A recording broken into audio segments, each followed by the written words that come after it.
If there is one car brand that over the years has consistently delivered brilliant hot hatches, it's Renault. Their Renault Sport division, or Renault themselves, delivering some of the most iconic hot hatches to date. Just look back at the Renault 5 Gordini, the Renault 5 GT Turbo, and the later Williams and Clio 182 Trophy, and you know that Renault know a thing or two about making a great hot hatch. The Clio 197 followed suit from the 182 Trophy, a critically acclaimed car that's still regarded as one of the best hot hatches to date.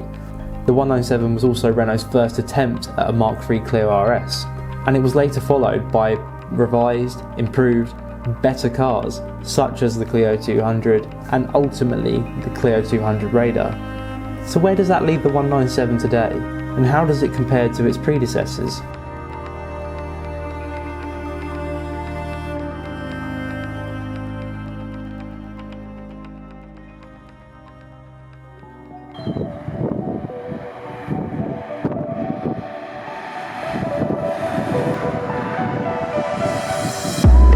So here we are then behind the wheel of the 197. First impressions are it feels so much more grown up than the Clio 182. Of course, when Renault released this car, there was a very short stopgap between the 182. I don't believe there were that many years. In fact, this is 06, so they'd stopped making the 182 in 05, and at the time that must have felt like a massive leap in terms of maturity for the Clio. Previously it had been quite a rattly French old school, nearer to the old school side of the hot hatch if you like, and then this came out and suddenly the Clio was a lot bigger, a lot more mature, and you really feel that from behind the wheel. I know that this car's getting on now with some 16 years or 14 years since it was actually first produced, but immediately coming from my 172 Cup, this just feels so much more solid to drive.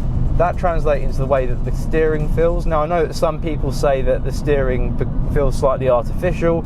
I have to say that I'm actually quite a fan of it. I really like the way it's weighted. I don't feel that it's numb. Sometimes electric steering can be a little bit lifeless, or you don't really get much feedback through the wheel, but this actually feels really nicely weighted. Inside you don't get as many special bits as I think you would have got on the Clio 182. So on the 182 you had a few little Renault Sport logos, etc. There isn't really any of that in here. There's some in the headrest behind me, which, you know, reminds you that you're in a Renault Sport, but other than that there isn't really anything that sporty in here to really nod to the fact that you're in a Renault Clio Sport hot hatch. This particular car is completely OEM, so it's actually a really good way of benchmarking these cars and what they were like at the time of when they were first released. What I really like about this is that there's no dead spot in the steering. It feels really well weighted, and some of these cars suffered from problems with the suspension and the swivel bearings. This car doesn't have anything like that. Unfortunately though, you probably won't see me rag it too much today because it's suffering from a bit of an issue at the minute with the flexes on the manifold, which are perished. That means that the car feels a little bit sluggish lower down at the minute, and also I just won't be able to rag it as hard as I can because it's going to only make the problem worse and exacerbate it. But anyway, enough about how the car feels to drive. Let's take a more in-depth look at the 197. So then, we know the Clio 197 is a special car to drive, but let's talk about the looks. Straight away you notice that the car looks more aggressive than the Mark II Clio RS, and that is thanks to the fact that it's got flared arches at the front and the rear. The track on this car is wider than a standard Mark III Clio, 48mm at the front, 50mm at the rear, and overall that makes the car far more composed to drive, and it definitely feels a lot more planted on the road. Also on the front wings here we've got these vents that actually release hot air from the engine. They create airflow, further centralising the car. It's kind of, in a way, that Renault wanted to achieve with this is some sort of F1 tech that they'd inject into their Clio RS range, and I think it works pretty well. That even follows onto the rear diffuser at the back here. Now, a lot of cars have diffusers. Some of them are purely cosmetic, others serve a purpose, and this 197 Clio diffuser actually does serve a purpose. At 70 miles an hour, if you look online, apparently it produces 40 kilos of downforce. That aids to the car feeling more settled and overall makes it, again, far more planted to drive on the road. You also get a sports grille at the front, fog lights, xenons are standard, and interestingly enough this time around, Megane Brembo 225 calipers as well. They offer far more feel when you're driving. 4-pot calipers just offer so much more engagement when you're driving. When you're feeding the car into the corner, you get a lot more feedback through the pedal, and that is what you want when you want to push the car hard. Interestingly enough, these cars were actually manufactured in Dieppe at the Renault Alpine factory, where a lot of Renault's top sports models are produced. Of course, the elephant in the room here is that you know straight away that this car is bigger and bulkier than the Mark II Clio.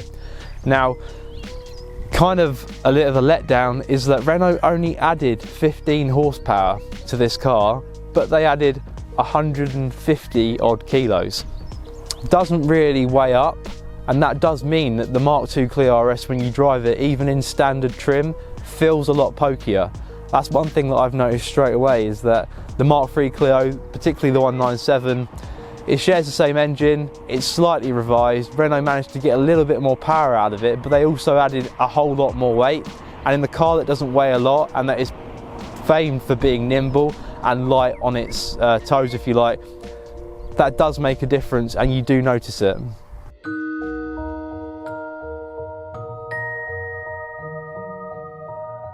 So then, an improved interior, a better chassis, overall a better car on paper. Does the 197 really add up to be a true Renault Sport classic, or did it miss the mark? Ultimately, the 197 really only comes into its own when you start to push on into the corners. That's when this car really feels at its best, because really the extra weight added kind of affects its handling at lower speeds, but I feel like the car is way more stable at higher speeds, higher, faster corners. This car feels way more planted.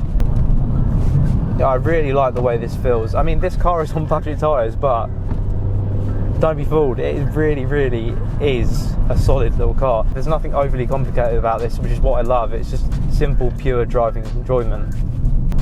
Given the quick succession that Renault produced this car, you kind of have to be a little bit tolerant, I guess, of its pitfalls.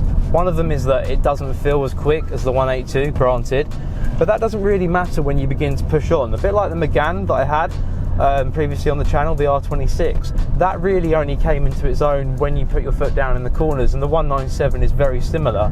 You don't really get to appreciate the chassis at lower speeds. It doesn't, because it doesn't feel as light. It feels nimble, and I think the owner even commented that they went from a Mini Cooper Works, a fairly tidy example actually, to a Renault Clio, to this actual particular car, and they couldn't believe how much sharper the chassis felt. Those that have owned these cars will kind of get an understanding and appreciation, but there is a certain characteristic to the way a French hot hatch will drive that others just don't quite seem to get. Perhaps most special about these cars at the minute is that prices have begun to level out. In fact, you can pick these up for a similar sort of price as what you would pay for a tidy Clio 182. So the decision here is actually quite difficult. Do you want a older, more rattly but rawer driving experience, or do you want a slightly more refined driving experience but also gives you the ability to have that hot hatch Clio Sport feel? I feel that this, obviously, later models of the 197, so the 200 that Renault brought out later on, and maybe the R27 edition of this car, and perhaps the cut pack versions, obviously were vastly more improved. Like they're way better, because Renault had time to finesse, if you like, the slight problems that this car experienced. But don't let that put you off. I think these are brilliant cars, and yeah, if you want a fast, nimble hot hatch, then you've really got two choices at the minute if you're going the Renault way. One of these or a 182. I don't know which one I'd pick, I really don't. I think that one of these, modified lightly, would wipe the floor of a 182. A little bit more power, perhaps if you were going to strip this and put a cage in it or whatever and some bucket seats, I think this would give a 182 a real problem around the track. My opinion, I don't know, perhaps I'm wrong, but hey. Anyway guys, I hope you enjoyed this video. Thank you for watching as always, and stay tuned for the next one. Next up, we've got a 182 to look at. So yeah, thanks for watching.